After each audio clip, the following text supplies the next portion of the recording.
2025-এর rail group D পরীক্ষাতে সংবিধান থেকে কোন কোন প্রশ্নগুলি কমন আসতে পারে দেখবো আজকের এই ক্লাসে। বাছাই করা 20টি প্রশ্ন উত্তর থাকছে সংবিধান থেকে তোমাদের রেল গ্রুপ ডি 2025-এর পরীক্ষার জন্য। 35 নাম্বার ক্লাসে আমরা অত্যন্ত গুরুত্বপূর্ণ সংবিধান থেকে যে সকল প্রশ্নগুলি রয়েছে সেগুলি নিয়ে আলোচনা করব। তো চলো ক্লাসটি শুরু করা যাক। তার আগে যারা চ্যানেলে প্রথমবার এসছো চ্যানেলটিকে সাবস্ক্রাইব করে পাশে থাকা বেল আইকনটি অবশ্যই প্রেস করে নেবে। দেখো, ফার্স্ট কোশ্চেন সংবিধান থেকে অত্যন্ত গুরুত্বপূর্ণ কোশ্চেন, বলা হয়েছে কে বা কোনটি লাভজনক পদের অর্থ নির্ধারণ করে। কে বা কোনটি লাভজনক পদের অর্থ নির্ধারণ করে। দেখো, চারটি অপশন রয়েছে, যার মধ্যে সঠিক অ্যান্সার হয়ে যাবে তোমার এই প্রশ্নের, সেটি হচ্ছে সংবিধান। সংবিধান হচ্ছে তোমার এই প্রশ্নের সঠিক অ্যান্সার। নেক্সট কোশ্চেন দেখো, নেক্সট কোশ্চেনে বলা হয়েছে নিম্নলিখিত কোনটি সংবিধান দ্বারা গঠিত নয়। এর মধ্যে কোনটি সংবিধান দ্বারা গঠিত নয়। সঠিক অ্যান্সার হবে তোমার এখানে যোজনা কমিশন। যোজনা কমিশন সংবিধান দ্বারা গঠিত নয়, অপশন বি হয়ে যাবে তোমার এখানে সঠিক অ্যান্সার। দেখো নেক্সট কোশ্চেন দেখো, বলা হয়েছে যে কার্যকালের মেয়াদ সম্পূর্ণ হওয়ার পূর্বেই উপরাষ্ট্রপতিকে পদচ্যুত করার ক্ষমতা রয়েছে কার। কার্যকালের মেয়াদ সম্পূর্ণ হওয়ার পূর্বেই উপরাষ্ট্রপতিকে পদচ্যুত করার ক্ষমতা রয়েছে কার। দেখো এখানে সঠিক অ্যান্সার তোমার এখানে হয়ে যাবে সংসদ এর, অপশন সি, সংসদের ক্ষমতা রয়েছে উপরাষ্ট্রপতিকে পদচ্যুত করার। তাহলে অপশন সি হচ্ছে তোমার এখানে সঠিক অ্যান্সার। নেক্সট কোশ্চেন, বলা হয়েছে মৌলিক অধিকার বলবৎ করার ক্ষমতা যার রয়েছে। মৌলিক অধিকার বলবৎ করার ক্ষমতা কার রয়েছে। চারটি অপশন এখানে পেয়ে যাচ্ছ, যার মধ্যে সঠিক অ্যান্সার হচ্ছে সুপ্রিম কোর্টের কাছে রয়েছে এই অধিকার। মৌলিক অধিকার বলবৎ করার ক্ষমতা রয়েছে সুপ্রিম কোর্টের কাছে। তাহলে এই প্রশ্নের সঠিক অ্যান্সার হচ্ছে বি। দেখো নেক্সট কোশ্চেন, বলা হয়েছে কততম লোকসভা 5 বছরের অধিক সময় ধরে তার কার্যকারিতা চালায়। কততম লোকসভা 5 বছরের অধিক সময় ধরে তার কার্যকারিতা চালায়। চারটি অপশন দেখতে পাচ্ছ, যার মধ্যে সঠিক অ্যান্সার হচ্ছে পঞ্চম।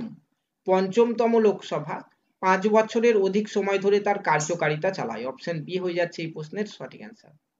নেক্সট কোশ্চেন, বলা হয়েছে জম্মু ও কাশ্মীরে বিধানসভার কার্যকাল হলো কত।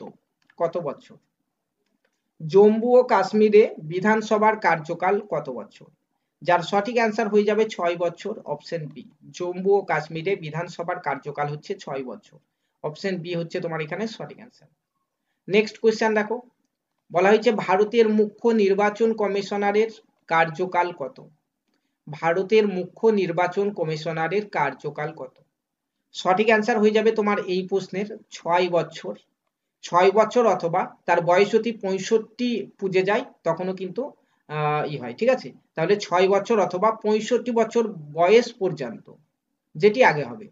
যদি 6 বছর আগে হয়ে যায় তাহলে 6 বছর, আর যদি তার বয়স 65 বছর, 6 বছর হওয়ার আগেই হয় তাহলে 65। তাহলে 6 বছর অথবা 65 বছর বয়স পর্যন্ত, অপশন সি হচ্ছে এই প্রশ্নের সঠিক অ্যান্সার। নেক্সট কোশ্চেন দেখো, বলা হচ্ছে ভারতীয় সংবিধান কাদের স্বীকৃতি দেয়। ভারতীয় সংবিধান কাদের স্বীকৃতি দেয়। চারটি অপশন দেখো এখানে রয়েছে, সঠিক অ্যান্সার হবে তোমার এই প্রশ্নের ভারতীয় সংবিধান ধর্ম ও ভাষা এবং সংস্কৃতির ভিত্তিতে সংখ্যালঘু সম্প্রদায়কে স্বীকৃতি দেয়, অপশন ডি হচ্ছে তোমার এই প্রশ্নের সঠিক অ্যান্সার। নেক্সট কোশ্চেনে চলো, বলা হয়েছে নিম্নলিখিত রাজ্যগুলির মধ্যে কোথায় পঞ্চায়েতি রাজ ব্যবস্থা চালু হয়নি। নিম্নলিখিত রাজ্যগুলির মধ্যে কোথায় পঞ্চায়েতি রাজ ব্যবস্থা চালু হয়নি। দেখো এখানে তোমার নাগাল্যান্ড, অপশন এ নাগাল্যান্ড। নাগাল্যান্ডে পঞ্চায়েতি রাজ ব্যবস্থা চালু হয়নি, অপশন এ হচ্ছে এখানে সঠিক অ্যান্সার। নেক্সট কোশ্চেন, বলা হয়েছে ভারতের মুখ্য নির্বাচন কমিশনার নিয়োগ করেন কে। ভারতের মুখ্য নির্বাচন কমিশনার নিয়োগ করেন কে। চারটি অপশন দেখতে পাচ্ছ, সঠিক অ্যান্সার হবে রাষ্ট্রপতি নিয়োগ করে। ভারতের মুখ্য নির্বাচন কমিশনার রাষ্ট্রপতি নিয়োগ করে, অপশন এ হয়ে যাবে তোমার এখানে সঠিক অ্যান্সার। নেক্সট কোশ্চেন দেখো, বলা হয়েছে ভারতে 26 জানুয়ারি কি পালিত হয়। ভারতে 26শে জানুয়ারি কোন দিবস পালিত হয়। সঠিক অ্যান্সার হয়ে যাবে তোমার এখানে প্রজাতন্ত্র দিবস পালিত হয়। ভারতে 26শে জানুয়ারি প্রজাতন্ত্র দিবস পালিত হয়, অপশন বি হবে তোমার এই প্রশ্নের সঠিক অ্যান্সার। নেক্সট কোশ্চেনটা দেখো, বলা হয়েছে কোন সময়ের মধ্যে সমস্ত রাজনৈতিক দলকে নিজের নির্বাচনী প্রচার সম্পূর্ণ করতে হয়। কোন সময়ের মধ্যে সমস্ত রাজনৈতিক দলকে নিজের নির্বাচনী প্রচার সম্পূর্ণ করতে হয়। সঠিক অ্যান্সার হয়ে যাবে নির্বাচন প্রক্রিয়ার 24 ঘন্টা আগে। নির্বাচন প্রক্রিয়ার 24 ঘন্টা আগে, অপশন সি হয়ে যাবে তোমার এখানে সঠিক অ্যান্সার, নির্বাচন প্রক্রিয়া 24 ঘন্টা আগে। নেক্সট কোশ্চেন দেখো, বলা হয়েছে গ্রাম পঞ্চায়েত সদস্য হওয়ার জন্য পদপ্রার্থীর ন্যূনতম বয়স কত হতে হবে? গ্রাম পঞ্চায়েতের সদস্য হওয়ার জন্য পদপ্রার্থীর ন্যূনতম বয়স কত হতে হবে? যার সঠিক অ্যান্সার হয়ে যাবে 18 বছর হতে হবে। গ্রাম পঞ্চায়েতের সদস্য হওয়ার জন্য পদপ্রার্থীর ন্যূনতম বয়স 18 বছর হতে হবে, অপশন এ হচ্ছে এখানে সঠিক অ্যান্সার। নেক্সট প্রশ্ন দেখো, বলা হয়েছে সাধারণত সংসদে সাধারণ বাজেট পেশ করা হয় কোন মাসে? বাজেট পেশ করা হয় কোন মাসে সাধারণ বাজেট? সঠিক অ্যান্সার হয়ে যাবে তোমার ফেব্রুয়ারি মাসে। ফেব্রুয়ারি মাসে, অপশন বি হয়ে যাবে এখানে সঠিক অ্যান্সার।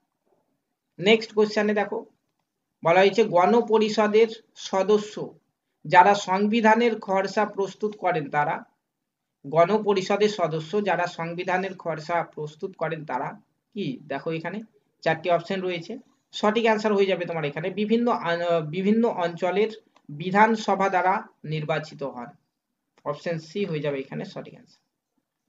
নেক্সট কোশ্চেন, বলা হয়েছে নিম্নলিখিত কোন বৈশিষ্ট্যটি ভারত এবং আমেরিকা উভয় দেশের সংবিধানেই একটি গুরুত্বপূর্ণ বৈশিষ্ট্য? সঠিক অ্যান্সার হবে এখানে সংবিধানের তত্ত্বাবধায়ক হিসাবে একটি যুক্তরাষ্ট্রীয় সুপ্রিম কোর্টের গঠন, অপশন ডি হবে তোমার এখানে সঠিক অ্যান্সার। নেক্সট কোশ্চেন দেখো, বলা হয়েছে রাজ্যপালের অতি গুরুত্বপূর্ণ আইন সংক্রান্ত ক্ষমতা হলো কোনটি? সঠিক অ্যান্সার হবে তোমার এই প্রশ্নটির অর্ডিন্যান্স জারি করা। রাজ্যপালের অতি গুরুত্বপূর্ণ আইন সংক্রান্ত ক্ষমতা হচ্ছে অর্ডিন্যান্স জারি করা, অপশন বি হচ্ছে তোমার এখানে সঠিক অ্যান্সার। 19তম কোশ্চেন দেখো, বলা হয়েছে সঠিক তথ্যটি নির্বাচন করুন। দেখো, কোন রাজ্যে রাষ্ট্রপতি শাসন ঘোষিত হলে রাষ্ট্রপতি কি? দেখো এখানে এর মধ্যে কোনটি সঠিক অ্যান্সার হবে? সঠিক অ্যান্সার হবে এখানে রাজ্যপালকে বিধানসভায় সবার কার্যাবলী নিয়ন্ত্রণের আদেশ দেয়, অপশন বি হবে তোমার এখানে সঠিক অ্যান্সার। নেক্সট কোশ্চেনে চলো দেখো, বলা হয়েছে যে ভারতীয় সঙ্গীত তহবিল নিম্নলিখিত কোন ব্যয় বহন করে? তো এখানে দেখো অনেকগুলো অপশন দেওয়া হয়েছে, কিন্তু এখানে 5টি অপশন রয়েছে, 5টি অপশনেই ঠিক হয়ে যাবে এখানে। লোকসভার অধ্যক্ষের ভাতা, ঋণ এবং পরিষেবা পরিমাণ বৃদ্ধি এবং ঋণ শোধ সংক্রান্ত ব্যয়, হাইকোর্টের বিচারকদের অবসর ভাতা, তারপর রয়েছে কোনো সালিসি সভায় মামলা নিষ্পত্তির জন্য প্রয়োজনীয় ব্যয়, তারপর রয়েছে এখানে নিয়ন্ত্রক এবং মহাগণনা পরীক্ষকের কার্যালয়ের প্রশাসনিক ব্যয়। সবকটি হয়ে যাবে, তাহলে অপশন ডি দেখো 1 2 3 4 5 এইটি হয়ে যাবে সঠিক অ্যান্সার।